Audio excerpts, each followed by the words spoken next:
ہم نے اسی ضمن میں پاکستان میں ایک تحریک شروع کی شادی بیاہ کے ضمن میں. یہ بھی ہمارا بڑا سوشل فنکشن ہے، بہت بڑا، اور اس میں فضول خرچیاں ہو رہی ہیں. حرام کی کمائی ہوئی کمائی جو ہے وہ پانی کی طرف بہائی جاتی ہے.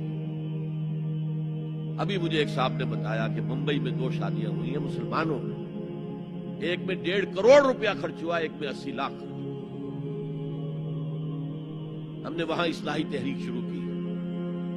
ضیاء الحق صاحب نے بھی کوشش کی تھی، آرڈیننس پاس کیا تھا، لیکن یہ چیزیں قانون سے نہیں.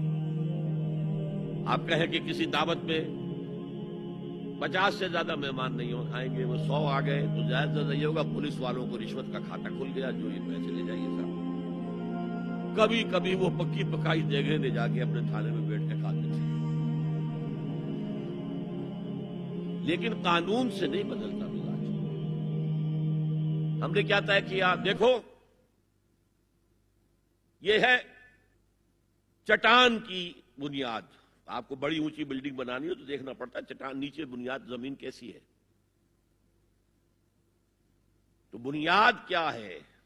آپ سادگی کرو سادگی کرو سادگی کرو، یہ واسطہ بے معنی ہے بالکل. اس لیے کہ غریب کی سادگی کچھ اور ہے، امیر کی سادگی کچھ اور ہے.